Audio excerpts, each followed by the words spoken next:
Hey guys, Joshua here, and today we're going to be taking a look at the ROV Pro by Rhino.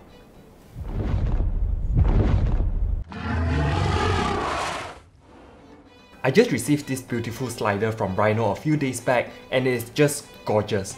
A real testament to the amount of hard work the Rhino team has definitely put into designing this beautiful slider. The unboxing experience for the ROV Pro is super simple. Literally just lift up the cover and you see the ROV Pro sitting there with the phone clip already attached. I'll talk about the differences between the normal ROV and the ROV Pro in a bit. Take the slider out and you can remove the top part of the storage to reveal 4 different power plugs so you can be sure you have the right plug to keep your ROV Pro charged up. The charging cable is also in here along with a 1/4 ball head which is capable of holding a camera, and this would be one of the differences between the regular ROV and the ROV Pro.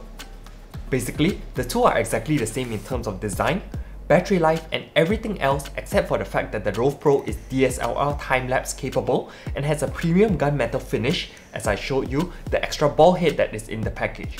This is also the everyday version, while there is a traveler version that is longer at 16 inches of travel, while the everyday only has 8 inches of travel, but to me that is already a plenty.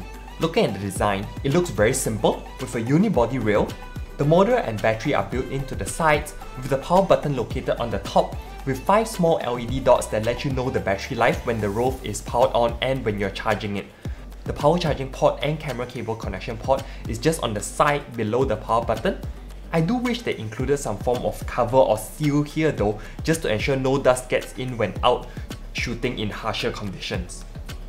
There are 4 all-terrain legs with a click lock mechanism, so you can position the legs however you like and they will stay in place if you choose to put it on the ground or any type of surface actually. But if you would like to mount the ROV on a tripod, this is also possible because the middle of the slider, they've drilled a 3/8/16 hole. I cannot for the life of me remember how to describe this or pronounce it.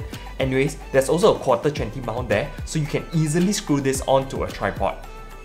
The iPhone mount has an integrated ball head for adjustability and it feels very secure. Even attaching the moment lens case with a 60mm lens to the iPhone X, no wobble can be seen. There's even a cold shield mount built into the stand to attach either a mic or light when recording, and it's hidden underneath this little cover thing. To swap ball heads, it's just a simple twist and it comes out and you can then attach the camera ball head, so super simple to change on the fly. They've really thought of everything, including the fact that there may be slight lens shake when recording on the slider, so they provided a small magnet that attaches to the front of the phone just behind the lens. So this is to kill off all the lens shake.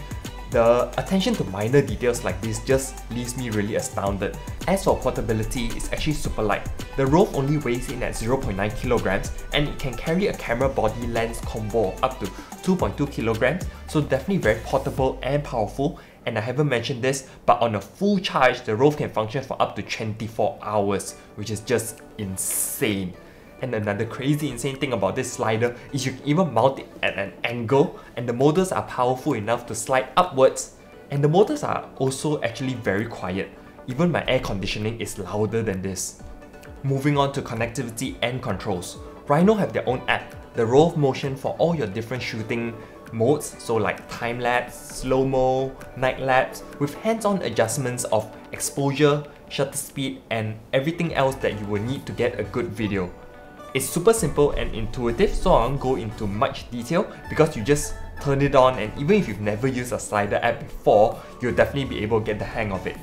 Unfortunately, currently only the iOS app is out and it'll take a while before they release the Android version, so just something to keep in mind. And now for some B-roll of the slider in action. Bear in mind this is all going to be footage from the iPhone X, but it still looks beautiful to me.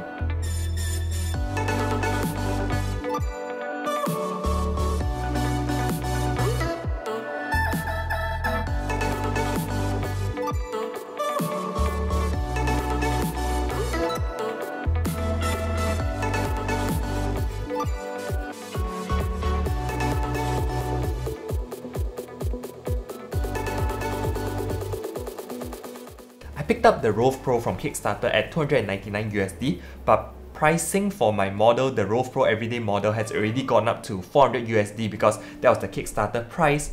But in terms of pricing and what this offers, I can definitely recommend this because I've looked at a ton of other sliders, especially the ones with motors are actually very expensive, and having a consistent slide instead of manually sliding it makes footage look a lot smoother, and it is much easier to be able to set a timing because you can use the app to control the movement paired with how long you want a slide to be. For me, a slide can also add a whole other dimension to your videography, so look out for all these slider shots in the next videos because I'm definitely going to be adding these into my arsenal. Especially since having this would be like having a second shooter move the camera for me when filming PC builds or when gaming as B-roll or whatnot. The main aspect for those looking to pick this up would definitely be its portability and lightweight. For now, I don't see any major cons to this product because it has been functioning as it should and there have been no glitches with the app and connection, and it's been actually performing pretty immaculately since I've got it. Okay, that's it for this week's video. I hope you enjoyed the slightly different tech today because I think I've mentioned this, but I do love all types of tech, and hopefully maybe by showing you these different types of tech for different usage and different people, I can pique your interest in this fast-paced tech world. Leave me a comment below of what other types of tech would you like to see, such as like cars, high-tech restaurants maybe?